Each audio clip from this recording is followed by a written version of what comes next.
Bonjour à tous, je suis ravie d'être là avec vous aujourd'hui.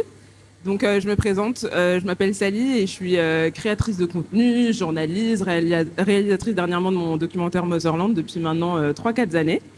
Et j'ai 8 minutes aujourd'hui pour essayer de vous partager un maximum de concepts, de choses intéressantes pour que tous les entrepreneurs ou tous ceux qui sont intéressés par l'entrepreneuriat ici présents dans cette salle soient motivés ou en tout cas apprennent quelque chose de nouveau. Donc la première chose que j'aimerais vous dire et qui m'a vraiment aidée dans ce que j'ai pu faire et dans mon parcours, ça a été de trouver la raison pour laquelle je faisais ce que je faisais. C'est-à-dire qu'on est aujourd'hui dans une génération où on a des opportunités infinies. Aujourd'hui, je ne sais pas, vous travaillez dans une boîte de com et demain, vous pouvez décider de tout quitter pour vous lancer dans quelque chose de nouveau. Ce qui a créé un espèce de flou dans nos cerveaux et où on ne sait pas trop ce qu'on a envie de faire, pourquoi le faire, où est-ce qu'on a envie d'aller, on a envie de tout essayer, de tout découvrir. Si vous voulez gagner du temps, parce qu'avec le temps, moi, je me rends compte que c'est très précieux. Si vous voulez gagner du temps, il faut que vous puissiez être capable de vous poser et avant de vous lancer dans l'entrepreneuriat, ou en tout cas si vous êtes déjà dans l'entrepreneuriat et que vous avez des doutes, de vous demander réellement pourquoi est-ce que vous faites ce que vous faites. Quel est l'intérêt réel que vous voulez apporter au monde, dans cette société. C'est-à-dire que j'ai rencontré énormément de personnes dans l'entrepreneuriat qui me disent à chaque fois, oui, par exemple, je sais pas, j'ai envie de lancer une marque de chaussures. Je trouve que c'est une bonne idée, je veux lancer une marque de chaussures. Et la question que je leur pose à chaque fois, c'est oui, mais pourquoi? C'est-à-dire que des marques de chaussures, il y en a des tonnes. Donc, comment est-ce que tu comptes te démarquer? Comment est-ce que tu comptes gagner du temps? Comment est-ce que tu comptes gagner du temps? Oui, je sais pas, je vais utiliser ce tissu parce que je sais que, par exemple, si c'est un tissu, par exemple, africain, ça va plaire à la communauté africaine. Donc, peut-être que comme ça, je vais pouvoir mieux cibler ma clientèle. Ok, ça se fait déjà. Donc, il faut que vous soyez capable de vous poser cette question à chaque fois. Qu'est-ce que je veux apporter au monde que le monde n'a pas? Est-ce que c'est une vision? Est-ce que c'est un intérêt particulier? Parce que vous connaissez forcément la fameuse phrase « Vends-moi ce stylo ».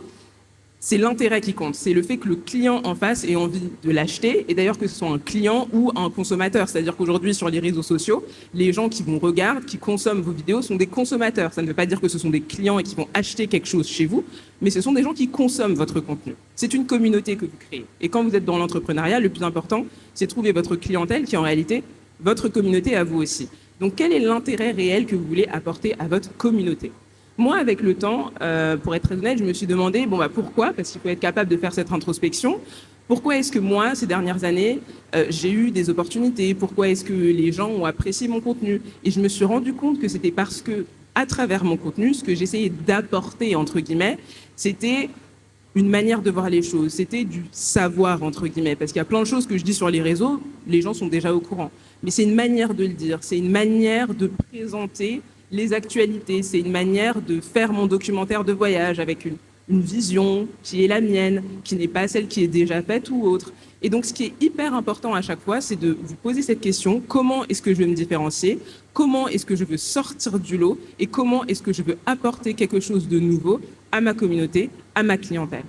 La deuxième chose que j'aimerais que beaucoup d'entre vous réalisent, c'est que, alors, le temps, c'est précieux, mais oser, c'est encore plus précieux. Pourquoi est-ce que je dis ça?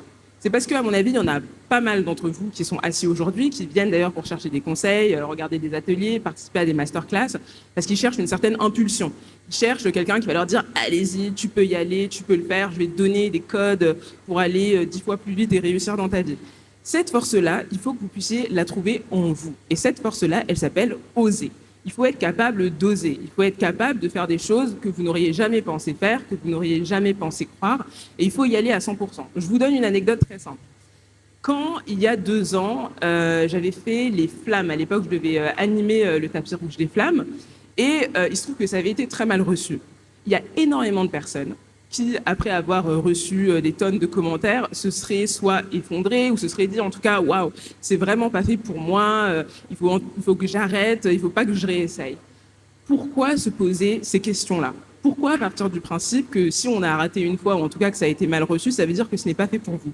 Vous avez osé. Vous allez peut-être vous prendre un râteau, hein, ça arrive à tout le monde, et ça, il faut vraiment le conscientiser. Il y a plein de fois où vous allez vous casser la figure violemment, et ça va être très violent, mais l'avantage de la vie, c'est qu'on finit toujours par se relever et on continue. C'est ça le principe. Et la réussite arrive toujours après. Donc, ce qui est très important, et ce qui s'est passé en tout cas dans mon cerveau à ce moment-là, je me suis dit, OK, là, ça n'a pas été très bien reçu, c'est pas grave. Moi, j'ai aimé cet exercice. Donc, comment est-ce que je continue? Comment est-ce que je me professionnalise? Comment est-ce que je m'améliore? Comment est-ce que j'accepte que malgré l'erreur, les opportunités ne sont pas terminées? Il faut arrêter de penser que si vous avez raté une fois, la porte est définitivement fermée. Peut-être que c'était pas la bonne clé. Peut-être qu'il faut juste changer le trousseau, essayer encore une fois, attendre qu'on change la serrure. Et quand je dis attendre qu'on change la serrure, c'est que parfois, il y a eu des fois où je me suis retrouvée dans des milieux où on m'a fermé les portes parce qu'il n'y avait pas encore des personnes qui comprenaient ce que je voulais faire, qui comprenaient ce que je pouvais représenter, par exemple, qui comprenaient mon mindset, ma vision. Et un jour, ces portes sont réouvertes. Je parle notamment du domaine de la mode, parce que Dieu merci, avec le temps, de plus en plus de personnes qui me ressemblent, qui me comprennent, font partie de ce milieu-là. Et soudainement, les portes s'ouvrent. Donc il faut aussi prendre en compte le fait que même si vous avez une porte fermée la première fois, cela ne signifie pas qu'elle est définitivement fermée. Mais vous, c'est votre responsabilité de continuer à oser, de continuer à toquer et de continuer à vous dire que, OK, peut-être que cet étage-là, il n'est pas fait pour moi, pas grave. Je prends les escaliers et je vais au deuxième, je vais au troisième. Et j'arriverai à un étage où on m'acceptera, où je pourrai réussir et où on me comprendra. Donc ça, c'est extrêmement important de le comprendre. Quelques mois après les flammes, j'ai eu des opportunités d'interview avec des acteurs, avec Michael B. Jordan, avec Denzel Washington, avec Ariana Grande. Et aujourd'hui, quand on me propose des interviews, on part du principe que Sally, elle va gérer. Mais il y a 1 an et demi, 2 ans après les flammes, je pense que ça aurait été plutôt non, on évite. Donc c'est encore une manière de vous montrer, une manière vivante, parce que je suis là devant vous aujourd'hui et je suis passée par ces choses réellement. C'est une manière de vous faire comprendre que chaque chose est modulable, chaque chose est modifiable et rien dans cette vie n'est éternel. La seule chose qui compte, encore une fois, c'est oser. Vous l'avez au fond de vous. Si vous avez confiance en votre vision, confiance en vous, vous y allez. Et il y a des gens qui vont vous détester, il y a des gens qui vont vous souhaiter du mal, mais il y a aussi beaucoup de gens qui vous souhaiteront du bien. Et donc c'est aussi important dans le milieu de l'entrepreneuriat. Parce que je vous regarde et si vous avez commencé dans l'entrepreneuriat ou si vous en faites déjà partie, vous devez savoir à quel point c'est pressurisant et à quel point vous allez rencontrer des gens qui vont vous insuffler leur peur, leur complexe. Pourquoi est-ce que tu fais ça? Tu vas peut-être pas réussir. Tu investis autant d'argent sur ton projet. Mais oulala, si ça foire, tu te rends compte. Ça veut dire que tu vas devoir emprunter. Ça veut dire que tu vas mettre ta famille dans des problèmes, peut-être tes amis, tes enfants dans les problèmes. Il faut que vous soyez capable de vous recentrer sur vous-même et de vous faire confiance uniquement en vous. Ça ne veut pas dire que vous ne devez pas écouter les conseils, parce qu'il y a des gens qui seront très avisés, qui essaieront de vous faire gagner du temps, comme ce que je suis en train de faire aujourd'hui.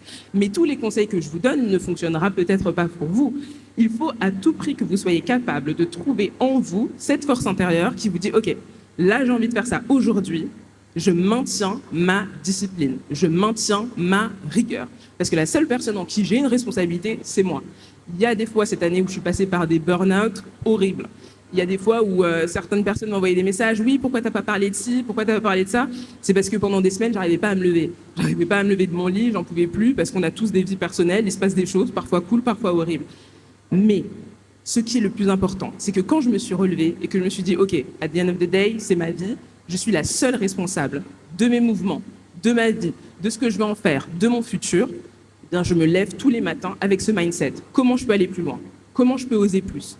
Comment je peux plus me faire confiance? Comment je peux mieux m'entourer? Parce que toutes les personnes qui font partie de mon entourage ne seront pas forcément des gens qui vont m'aider, ne seront pas forcément des tremplins, ne seront pas forcément des support systems. Certaines personnes de mon entourage, malheureusement, il va falloir que je les écarte un peu plus, il va falloir que je mette un peu plus de distance, parce que nous sommes la somme des personnes qui nous entourent. Donc, encore une fois, c'est réaliser sa responsabilité. Je suis responsable de moi-même. J'arrête toujours d'expulser la faute sur les autres. Je n'avance pas, c'est parce que la vie ne m'aime pas, les gens ne m'aiment pas, j'y arriverai jamais, etc. Et j'intègre en moi que je peux, j'ose, je peux, je cherche mon identité, je cherche qui je suis, comment je veux apparaître envers les gens, qu'est-ce que je veux donner aux gens, parce que souvent on pense à soi, à soi, à soi. Qu'est-ce que je veux donner aux autres?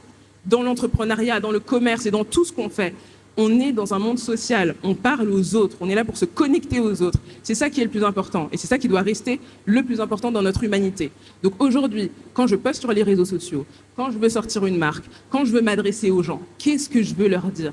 Quelle est l'énergie que j'ai envie qu'ils ressentent? Moi, l'énergie que j'ai envie que vous ressentez après ce talk qui fut court, uniquement 8 minutes. J'aurais aimé que ce soit beaucoup plus long, mais je serai là de toute manière pour répondre à vos questions. Je me baladerai un petit peu si vous avez envie de venir me parler.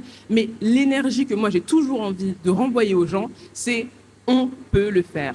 On peut y aller. Moi, il y a 5 ans, j'étais personne. J'étais dans mon petit truc, j'étais juriste dans mon coin et j'aurais jamais cru être là où je suis aujourd'hui, être là en face de vous. Donc, on peut le faire. Il y aura des jours où on va se foirer, on ne sera pas cohérent, les gens seront fâchés contre nous et ils ont totalement le droit.